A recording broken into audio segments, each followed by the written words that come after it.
Hello and what's up everyone. So आजको भिडियोमा चाहिँ हामी recently lunch phone Realme 9 4G को बारेमा कुराकानी गर्नेछौँ।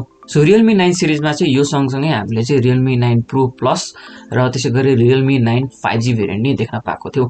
बट नेपालमा चाहिँ अहिले हालसाल चाहिँ Realme 9 Pro Plus 5G र Realme 9 4G भेरिएन्ट मात्र लन्च भएको छ। सो 5G भेरिएन्ट चाहिँ अझै लन्च चाहिँ भएको छैन नेपालमा।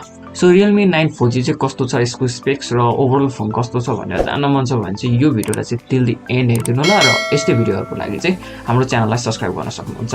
सो स्टार्टिङ फ्रम डिजाइन, फोनको ओभरअल लुक र डिजाइन चाहिँ मलाई राम्रो लाग्यो र फोन चाहिँ अलि लाइट वेट पनि छ। तपाईले चाहिँ यसको वेट चाहिँ 178 ग्राम्स पाउन सक्नुहुन्छ। सो फोनको कलर अप्सन्सको कुरा गर्ने हो भने चाहिँ तपाईले यसमा तीनटा कलर अप्सन पाउन सक्नुहुन्छ, गोल्ड, व्हाइट र ब्ल्याक। अब डिस्प्लेको कुरा गर्ने हो भने चाहिँ तपाईले चाहिँ यसमा 90 हर्ट्ज को चाहिँ सुपर एमोलेड डिस्प्ले पाउनुहुन्छ। सो 6.6 इन्चको चाहिँ तपाईले चाहिँ यसमा सुपर एमोलेड डिस्प्ले पाउनुहुन्छ र यो चाहिँ एउटा 90 हर्ट्ज को रिफ्रेश रेटको साथमा आउँछ। त्यसैगरी तपाईले यसमा चाहिँ 360 हर्ट्ज सम्मको चाहिँ यसमा टच स्याम्पलिङ रेट नि पाउन सक्नुहुन्छ। त्यसैगरी तपाईले यो डिस्प्लेमा चाहिँ 1000 निट्स सम्मको चाहिँ पिक ब्राइटनेस पाउन सक्नुहुन्छ र अब डिस्प्ले प्रोटेक्सनको कुरा गर्ने हो भने चाहिँ तपाईले यसमा गोरिल्ला ग्लास 5 प्रोटेक्सन पाउन सक्नुहुन्छ। त्यसैगरी अब परफर्मेन्सको कुरा गर्ने हो भने चाहिँ तपाईले यसमा स्न्यापड्रागन 680 प्रोसेसर पाउनुहुन्छ, जुन चाहिँ तपाईको 6 नैनोमिटरमा बेस एउटा 4G चिपसेट हो। सो स्न्यापड्रागन 680 चाहिँ हामीले रिसेन्टली Redmi Note 11 मा पनि देख्न पाएका थियौं र हामीले Realme 9 4G मा पनि यही चिपसेट देख्न पाउँछौं।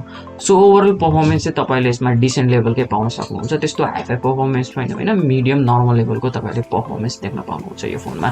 त्यसैगरी अब मेमोरी कन्फिगरेसनको कुरा गर्ने हो भने चाहिँ तपाईले चाहिँ यसमा चाहिँ 8GB सम्मको चाहिँ LPDDR4X RAM पाउनुहुन्छ र त्यसैगरी 128GB सम्मको चाहिँ तपाईले यसमा UFS 2.2 स्टोरेज पाउन सक्नुहुन्छ। र यो फोनको अर्को राम्रो कुरा चाहिँ तपाईले चाहिँ यसमा Android 12 चाहिँ आउट अफ द बक्स पाउन सक्नुहुन्छ। त्यसैगरी अब क्यामेराको कुरा गर्नु पर्दा चाहिँ क्यामेरा चाहिँ यसको एकदमै हाइलाइटिङ फिचर नै हो भनौं, किनकि यो चाहिँ वर्ल्डको फर्स्ट फोन हो जसमा चाहिँ Samsungको 108 मेगापिक्सलको आइसोसेल SM6 सेन्सर युज गरेको छ। सो तपाईले यो फोनमा चाहिँ ट्रिपल क्यामेरा सेटअप पाउनुहुन्छ। सो 108 मेगापिक्सलको चाहिँ प्राइमरी सेन्सर, त्यसैगरी 8 मेगापिक्सलको अल्ट्रा वाइड र 2 मेगापिक्सलको चाहिँ तपाईले यसमा म्याक्रो लेन्स पाउन सक्नुहुन्छ। त्यसैगरी तपाईले यसमा 16 मेगापिक्सलको चाहिँ यहाँ सेल्फी क्यामेरा पाउन सक्नुहुन्छ। सो ओभरअल क्यामेरा सेटअप चाहिँ बवाल छ। इभन तपाईलाई चाहिँ परफर्मेन्समा अलिकति डाउट लागे नि चाहिँ यो फोनमा चाहिँ तपाईले क्यामेरा चाहिँ राम्रो लेभलको पाउन सक्नुहुन्छ। त्यसैगरी अब अरु स्पेक्सको कुरा गर्नु पर्दा चाहिँ तपाईले यसमा चाहिँ सिंगल मोनो स्पिकर पाउनुहुन्छ र फिंगरप्रिन्ट सेन्सरको कुरा गर्ने हो भने चाहिँ तपाईले यसमा इन डिस्प्ले फिंगरप्रिन्ट स्क्यानर पाउन सक्नुहुन्छ। अब ब्याट्रीको कुरा गर्नु पर्दा चाहिँ तपाईले यसमा 5000 mAh को ब्याट्री पाउनुहुन्छ, जसमा चाहिँ तपाईले 33 वाटको चाहिँ यहाँ फास्ट चार्जिङ पाउन सक्नुहुन्छ।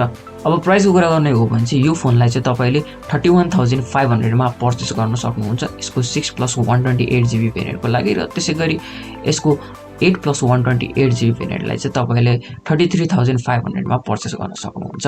सो यो फोनको बारेमा कन्क्लुजनमा भन्नु पर्दा चाहिँ यसको प्रोसेसर छोडेर चाहिँ मलाई बाकी स्पेक्स चाहिँ बबाले लाग्यो। त्यसैगरी यो प्राइस रेन्जमा चाहिँ तपाईको प्रोसेसर चाहिँ अलि जस्टिफाएबल चाहिँ लागेन मलाई नेपालको कन्टेक्स्टमा हेर्ने हो भने, किनकि यही प्राइस रेन्जमा चाहिँ तपाईले अलि बेटर चिपसेटहरु पाउन सक्नुहुन्छ मार्केटमा। यदि इभन अहिले मैले एक्जाम्पल दिने हो भने चाहिँ Redmi Note 11 यस चाहिँ एउटा राम्रो अप्सन हुन सक्छ यो प्राइस रेन्जमा, जसमा चाहिँ तपाईले Helio G96 प्रोसेसर पाउन सक्नुहुन्छ। सो यदि तपाईको मेन फोकस चाहिँ परफर्मेन्स होइन, तपाईले चाहिँ एउटा क्यामेरा ओरिएन्टेड स्मार्टफोन चाहियो भने चाहिँ तपाई अफ कोर्स Realme 9 सँग जान सक्नुहुन्छ। सो Realme 9 4G फोन चाहिँ तपाईलाई कस्तो लाग्यो, आफ्नो फिडब्याक चाहिँ तपाईले कमेन्टद्वारा शेयर गर्न सक्नुहुन्छ। त्यसैगरी यो भिडियोलाई लाइक, कमेन्ट, शेयर, सब्स्क्राइब पनि गर्न सक्नुहुन्छ। र आजको भिडियोमा चाहिँ यति नै गाइस, म भेट्छु तपाईलाई एउटा अर्को नयाँ भिडियोमा। Thanks for watching, see you in the next video.